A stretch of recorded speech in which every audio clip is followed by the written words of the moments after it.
जय विश्व बंधु। बंधुओं, ये है संपूर्ण श्रीमद् भगवत गीता और हम चिंतन कर रहे हैं अध्याय 9 का। बंधुओं, अब अध्याय 9 का 16वां श्लोक है। अहम चतुरहम यज्ञ है स्वदा हम औषधम मंत्रो हम वाद्य महम अग्नि महुआहुतम। अब यहाँ पर भगवान कह रहे हैं कि अर्जुन, अहम क्रतु हम यज्ञ सुधा हम औषधम मंत्र अहम अहम एव आज्ञाम अहम अग्नि अहम आहुतम। सब मैं ही हूँ। जो यज्ञ की बात कहे कि उस ज्ञान यज्ञ के द्वारा वो मेरी उपासना करते, अन्य ज्ञानी लोग ज्ञान यज्ञ के द्वारा मेरी उपासना करते। अब यज्ञों के यहाँ पर बता रहे हैं बात। यज्ञ क्या है? क्रतु में हूँ, यज्ञ में हूँ, स्वधा में हूँ, औषधि में हूँ, मंत्र में हूँ, घृत में हूँ, अग्नि में हूँ और हवन रूप प्रक्रिया भी मैं ही हूँ।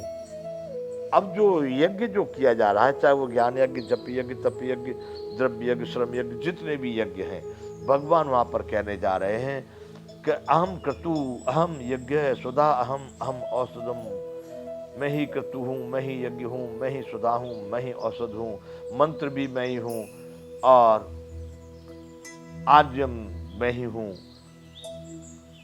घी और अग्नि भी मैं हूँ।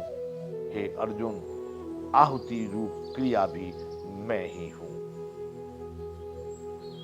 संपूर्ण यज्ञ में जितनी क्रियाएं हो रही हैं, वह सभी क्रियाएं मैं ही हूं। मेरे द्वारा ही उस यज्ञ का संपूर्ण विधान रचित है और मेरे द्वारा ही संचालित है, अर्थात सब कुछ मैं ही हूं।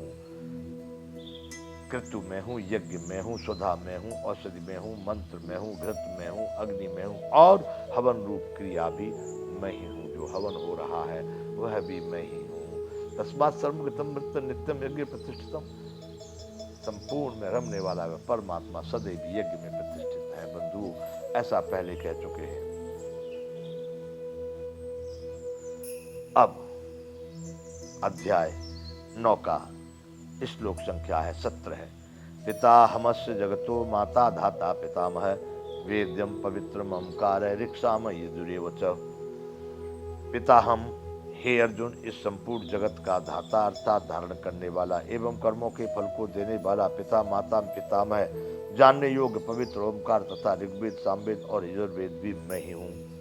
अब भगवान ने कहा यहाँ पर, बंधु, ये संपूर्ण क्रिया हो रही है जिससे लोग रचना किए जा रहे हैं, पैदा हो रहे हैं, जिनका पालन हो रहा है, पोषण हो रहा है, तो वो सब मेरे द्वारा ही होता है। इसलिए भगवान कहते हैं इस संपूर्ण जगत का धाता अर्थात धारण करने वाला और कर्मों के फल को देने वाला, सबके जैसा जैसा कर्म हो रहा है स्वाभाविक ही उसका वह कर्म का परिणाम उसको प्राप्त हो रहा है, वह भी मेरे द्वारा ही हो रहा है। इसलिए मैं ही इस संपूर्ण जगत का पिता माता और पितामह, पिता का भी पिता और जानने योग्य पवित्र ओमकार। जो एक ओमकार शब्द हमारे भारत में कहा जाता है, ओम एक प्रकार की ध्वनि। जहां भी कहीं आप एकांत में बैठे होंगे, बिल्कुल एकांत होंगे, तो भी वो ओमकार की ध्वनि आपके मस्तिष्क में जरूर गूंजती है। उसी को ओमकार कहा गया है। तो जानने योग्य पवित्र ओमकार तथा ऋग्वेद सामवेद और यजुर्वेद भी मैं ही हूँ। ऋग्वेद सामवेद और यजुर्वेद भी मैं ही हूँ।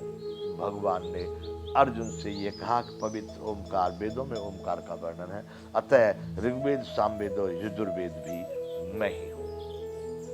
भगवान कहना चाह रहे संपूर्ण प्रकृति में संसार के जितने भी तू जो देख रहा है, ये सब मेरे द्वारा मुझ में ही समाहित है और सब कुछ मैं ही हूँ, लेकिन ये सब कुछ मुझ में नहीं है। आगे कहते हैं 9वें अध्याय के 18वें श्लोक में, गतिर्भर्ता प्रभु साक्षी निवास शरणम सुहृत प्रभु प्रलय स्थानम निदानम बीजम अव्ययम। और प्राप्त होने योग्य परम धाम, भरण पोषण करने वाला, सबका स्वामी, शुभाशुभ का देखने वाला, प्रत्युपकार न चाहकर हित करने वाला, सबकी उत्पत्ति प्रलय का हेतु, स्थिति आधार और निधान और अविनाशी कारण भी मैं ही हूँ। बंधुओं देखो, यहाँ भगवान फिर अर्जुन को बता रहे कि अर्जुन, प्राप्त होने योग्य परम धाम, जहाँ पर जीव जाकर के कभी फिर पीछे नहीं आता, वह परम ब्रह्म परमात्मा सच्चिदानंद घर में विलीन हो जाता है।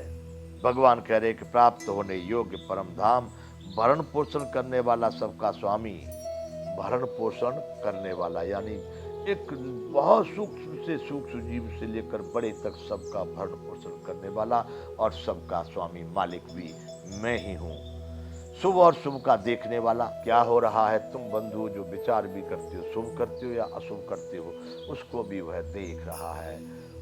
आज तक मनुष्य यहाँ पर एक सबसे किसी तत्व का सूक्ष्म रूप परमाणु तक पहुंचा है, लेकिन परमात्मा को जानना बहुत दूर की बात है, क्योंकि आत्मा को भी नहीं जान पाया, मन को भी नहीं जान पाया, तो परमात्मा तो बहुत दूर की बात है।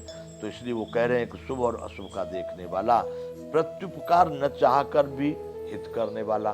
कभी भी वो किसी से नहीं चाहते कि इसके बदले में मैंने किसी का ये काम कर दिया तो मुझे, यहाँ पर हमारी भावना होती है कम से कम धन्यवाद तो लोग देंगे, पर वो धन्यवाद भी नहीं चाहते, वो कुछ नहीं चाहते। वो चाहते कि संपूर्ण संसार मेरा बनाया हुआ है।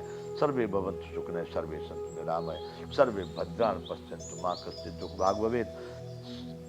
प्रत्युपकार न चाहकर हित करने वाला, सबकी उत्पत्ति प्रलय का हेतु, स्थिति का भी आधार निधान और अविनाशी कारण भी मैं हूं। अर्थात इस संपूर्ण ब्रह्मांड की उत्पत्ति का, इसके संचालन का और इसके विनाश का भी कारण, सबका एक कारण मैं ही हूं। ये संपूर्ण ब्रह्मांड मुझसे ही संचालित है। अब भगवान आगे कह रहे हैं, अध्याय 9 का 19वां श्लोक, तपाम्यहमहं वर्षं निगृह्य सृजाम्य च अमृतं चैव मृत्युश्च सदसच्चाहम् अर्जुन। और हे अर्जुन, इस संसार में मैं ही सूर्य रूप से तपता हूँ, वर्षा का आकर्षण करता हूँ और उसे बरसाता हूँ। हे अर्जुन, मैं ही अमृतम चैव मृत्युश्च सदसच्चाहम्, और मृत्यु का भी कारण सदैव मैं ही हूं। भगवान फिर अर्जुन को कह दिए, तपाम्य हम, मैं ही सूर्य रूप से तपता हूं, वर्षम निगृह्याम सृजाम च, और आकर्षण करता हूं वर्षा का और उसे बरसाता भी हूं। हे अर्जुन, मैं ही अमृत और मृत्यु हूं, असत और सत भी मैं ही हूं। भगवान ने कहा कि हे अर्जुन, सूर्य के रूप से जो तपने वाला, जो गर्मी देने वाला जो तत्व तुमको भास रहा है, वह भी मैं हूँ। और इस बरसात को भी आच्छादित करके वर्षा को, पानी को लाना और उसको बरसाने का प्रक्रिया भी मैं ही करता हूँ। और मैं ही मृत्यु हूँ और मैं ही सत और असत भी मैं ही हूँ। भगवान कह रहे हैं कि असत भी मैं ही हूँ, सत्य ही नहीं, यानी सत और असत भी मैं ही हूँ, क्योंकि दोनों पक्ष उन्हीं के हैं, उन्हीं से संचालित है। अगर भगवान न चाहे तो क्या बुरे लोग होंगे संसार में, परंतु उनकी आवश्यकता है। मैं बार बार कहता हूँ, किसी भी युग में अंधेरा और उजाला बराबर रहा, लेकिन जिसका प्रभुत्व जो ऊपर होता है, जो एक अणु पर भी ऊपर होता है, उसी का प्रभुत्व होता है। इसलिए जब बुराइयां ऊपर होती हैं तो बुरा होता है योग, जब अच्छाइयां ऊपर होती है तो अच्छा हो जाता है। इसलिए बंधुओं, सत्य और असत भी मैं ही हूं, ऐसा भगवान कह रहे हैं। तपने वाला, सूर्य रूप से बरसात को आच्छादित करना, बरसात को बरसाना, और इसका मृत्यु और सबको सत्य और असत, ये सब कुछ मैं ही हूं। आगे अध्याय 9 का 20वां श्लोक है, त्रैविद्या माम सोमपाह पूत पापा यज्ञैरिष्ट्वा स्वर्गतिं प्रार्थयन्ते ते पुण्यमासाद्य सुरेंद्र लोक मसनन्ति दिव्यान दिव्यदेव भोगान। भगवान यूं कह रहे हैं कि अर्जुन, तीनों वेदों में विधान किए हुए सकाम कर्मों को करने वाले, सोमरस को पाने वाले, पाप रहित पुरुष मुझको यज्ञों के द्वारा पूजकर स्वर्ग की प्राप्ति चाहते हैं। वे पुरुष अपने पुण्यों के फल रूप स्वर्ग को प्राप्त होकर स्वर्ग में दिव्य देवताओं के भोगों को भोगते हैं। अर्थात ये जो भगवान ने बताया कि तीनों वेदों के विधान के हिसाब जो वेदों ने प्रक्रियाएं बताई हैं, उस वेदों की प्रक्रिया के अनुसार जो लोग मुझको पूजते हैं, जो लोग सोमरस, जो अच्छे कर्मों के परिणाम स्वरूप पाप रहित पुण्य पुरुष मुझको यज्ञों के द्वारा पूजकर स्वर्ग आदि उत्तम लोगों की प्राप्ति कर लेते हैं, और वहां पर वो अपने पुण्यों के फलस्वरूप स्वर्ग को प्राप्त होकर दिव्य देवताओं के भोगों को भोगते हैं। लेकिन बंधु यहाँ भगवान बताना चाहते हैं कि जो भी ऐसी स्थिति को प्राप्त हुए उनका वह प्राप्त होना शाश्वत नहीं है, सनातन नहीं है। उनके जीवन मरण का क्रम खत्म नहीं होता है, वो बाद में फिर नीचे आ जाते हैं, कुछ दिन भोगेंगे। तो भगवान यहाँ पर कहना चाह रहे हैं कि अर्जुन, वे लोग इस तरह से इस अपने पुण्य कर्मों के द्वारा, जो वेदों में कहा गया, ऐसे कर्मों को करके वो पाप रहित पुरुष मुझको यज्ञों के द्वारा पूजकर स्वर्ग की प्राप्ति कर लेते हैं। और स्वर्ग को चाहते हुए पुरुष अपने पुण्यों के फलस्वरूप स्वर्ग को प्राप्त भी हो जाते हैं। और स्वर्ग में दिव्य देवताओं के अनेक प्रकार के अनेकों भोगों को भी वो लोग भोगते हैं। कौन से लोग? जो वेदों के विधान के अनुसार मेरी वैदिक विधि से पूजा करके वो लोग जो मुझे पूजते हैं, वो स्वर्ग के विधान को प्राप्त करके स्वर्ग में देवताओं के भोगों को भोगते हैं। यहाँ विराम करेंगे। जय विश्व बंधु।